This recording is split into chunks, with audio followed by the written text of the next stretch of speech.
I had just turned 30 when I decided to rent a room in a 3-bedroom house. The landlord, Mr. Thompson, seemed eager to lease the space without any background checks. I found that odd, but I needed a place quickly and his rent was cheap.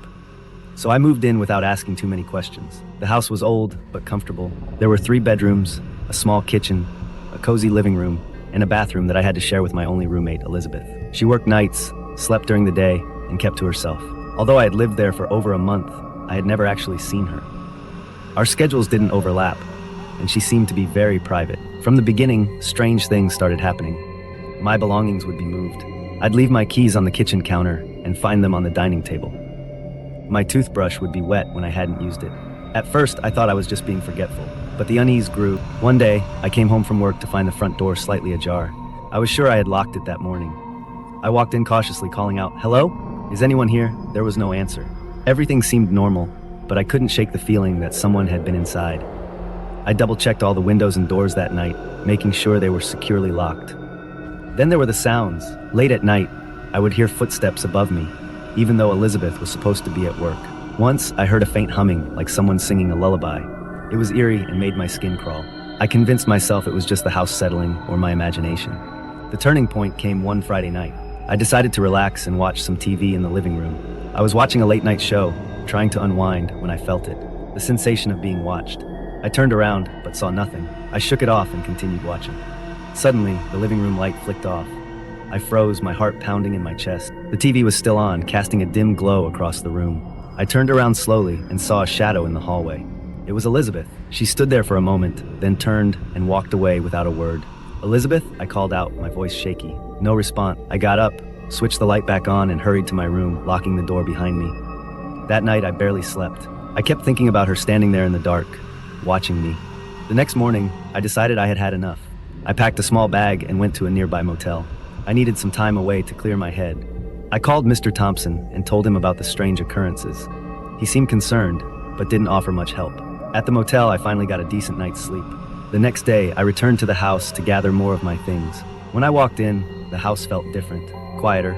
I quickly went to my room and started packing. As I was leaving, I passed Elizabeth's door. It was slightly open. Curiosity got the better of me. I gently pushed the door open and peered inside. The room was dark, but I could make out a small bed, a dresser, and some old photographs on the wall. It looked like it hadn't been lived in for years. Confused, I stepped inside and took a closer look at the photos. They were of a young woman who looked a lot like Elizabeth. One picture caught my eye. It was of Mr. Thompson, much younger, standing next to the woman. On the back, it was dated 20 years ago. A chill ran down my spine. I realized that the woman in the photo was Elizabeth, but how could that be? She looked the same now as she did back then. I heard a creak behind me and turned around quickly, but no one was there. I grabbed the photo and ran out of the house, my mind racing. I went straight to Mr. Thompson's office. When I showed him the photo, he turned pale. He confessed that Elizabeth was his sister. She had disappeared 20 years ago under mysterious circumstances. He had kept her room exactly as it was, hoping she would return someday. I felt a mix of fear and sadness. The Elizabeth First had been living with was not his sister, but something else. I didn't know what to believe anymore. All I knew was that I couldn't stay in that house any longer. I moved out that same day and found a new place to live. I never went back to the old house.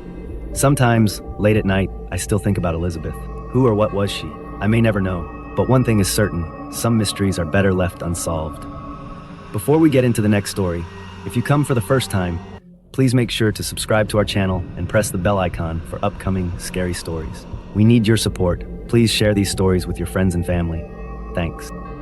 My girlfriend at the time and I went camping 5 hours away from home for our anniversary. We made the trip the day after a big storm passed through. We left town early and got there in the early afternoon. The guy at the entrance to the campgrounds mentioned there was no one else staying there that weekend. We were like, oh, this is gonna be sick. First, we drove down these long pathways to our designated area. As you got closer to it, the road narrowed. So basically, you had to back out to get out. We unloaded the car, got the tent set up, and decided to go walk around the woods. It was dead silent, but it was still bright out, so we just took in all the nature we could and walked a few miles away.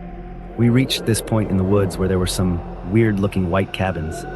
They were very uniform, all built the same way, like, I guess they were a part of the camping grounds, but they seemed way out of the way, and there was no sign of life. It felt eerie to be at like we shouldn't be there. So we turned around and walked back. We took a breather in the tent, then tried to start a fire in the fire pit. Unfortunately, Neither of us had ever been camping before and had no idea how to start a fire. We had bought some of those self-lighting logs from Walmart and some lighter fluid, but everything else around us was soaked to the bone from the rain that had passed through the day before. We knew we needed kindling of some sort, but any dry sticks or leaves were far and few between. Eventually, we got a small fire going, ate hot dogs and marshmallows, and spent some time looking at the stars. Then we noticed just how dark it was out there. My girlfriend was easily spooked and was like, "Can we get into the tent now?" So we put the fire out and crawled into the tent. We were talking to each other, but I could tell she was tense. Suddenly, she put her hand over my mouth and was like, "Shh! Do you hear that?" Before I could respond, we heard heavy footsteps. It sounded like a group of people walking. I whispered to her, "It's probably just animals or something." Then we heard mumbling, like low mumbling. We couldn't make out words, but it didn't sound like a sound an animal could make. It sounded like words, but hushed and non-elaborated. We sat in silence, staring at each other in the dark for what felt like forever. The mumbling got louder, as did the footsteps, until it sounded like it was right outside of our tent. We both froze. I don't think either of us were breathing. And then silence. We waited and waited and waited. I'm still not sure how much time passed. Eventually, my girlfriend said, "We have to get to your car." The adrenaline was pumping, so I peeked out of the tent into the darkness and told her to stay behind me, and then we ran to the car. I locked the doors. I kept looking around for any signs of life, but we were seemingly alone. I looked at her and was like, "Okay, I'm gonna grab our stuff. You stay in the car." We only had our ice chest and our tent out. I hopped out and ran, grabbed our ice chest, and tossed it into the back seat. As I turned around to go get the tent, I started hearing footsteps closing in again. In a moment of pure terror, I yanked the tent out of the ground, wrapped the tarp around it, slung it over my shoulder like some panicked Santa Claus, and shoved it into the trunk. I didn't say anything when I got in the car except, "Do we have everything in here?" My girlfriend said yes, and I floored it in reverse out of our camping area. Then we came to a fork in the road that went in like 6 different directions. I asked my girlfriend if she remembered which path we came down to get in here, and she told me she didn't know. We chose a random one and ended up in a different camping spot. I cursed under my breath and slammed it into reverse again. Then I noticed from the angle we had exited from, I could see the main path back to the gate, thanks to a small sign behind an overgrown bush. As we hightailed it out of there, I noticed there was a single small green light out in the woods to our right, near where our designated spot was. We drove the entire 5 hours back to our hometown and fell asleep on my girlfriend's parents' couch at around 4 a.m. We never talked about the trip ever again, and I haven't had any desire to camp since. I live in a small town in South Texas. It's the kind of place where everyone knows everyone and not much happens. When I was 19, my boyfriend Jack, 2 friends, Amy and Mike, and I decided to go for a late-night drive. We were bored and looking for something exciting to do. It was a warm summer night, and we drove around aimlessly for a while, talking and laughing. At some point, Jack suggested we go to an old cemetery on the outskirts of town. It hadn't been used since the 1800s and was known for being creepy. We all thought it was a great idea at the time. Little did we know what we were getting ourselves into. We drove down an old back road that was barely wide enough for Jack's car. The trees on either side were thick and tall, making it even darker. The only light came from the headlights of the car. The further we went, the quieter it got. No more crickets, no more rustling leaves, just the sound of our car tires on the gravel road. It was about 3 a.m. when we finally pulled up to the cemetery. The gate was old and rusty, barely hanging on to its hinges. Jack stopped the car, and we all got out. The air was cool, and a light fog had started to roll in, adding to the eerie atmosphere. As we stood there, I felt a chill run down my spine. The cemetery was silent, except for the occasional hoot of an owl. We walked a few steps in when Amy noticed something in the distance. "What's that?" she whispered, pointing towards the far end of the cemetery. We all squinted, trying to see what she was talking about. At first, I thought my eyes were playing tricks on me, but then I saw them too. 4 white hooded figures were circling a grave. They moved slowly and deliberately, almost like they were performing some kind of ritual. My heart started to race. "We should go," I said, my voice trembling, but no one moved. We were all frozen, staring at the strange figures. Jack, who usually acted brave, looked just as scared as the rest of us. "Yeah, let's get out of here," he finally said. We turned around and hurried back to the car. Jack fumbled with the keys, his hands shaking.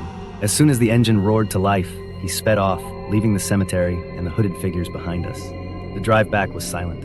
No one spoke a word. We were all too shaken up by what we had seen. When we finally reached the town, Jack parked the car, and we all just sat there for a moment, trying to process what had happened. "What do you think they were doing?" Amy asked, breaking the silence. "I don't know, and I don't want to know," Mike replied, his voice still shaky. We all agreed that whatever it wasn't something we wanted to stick around to find out. We promised each other that we would never go back to that cemetery and never speak of it again. But the memory stayed with me. Every time I drove past that old back road, I felt a shiver run down my spine. I couldn't help but wonder who those hooded figures were and what they were doing in that old cemetery at 3 a.m.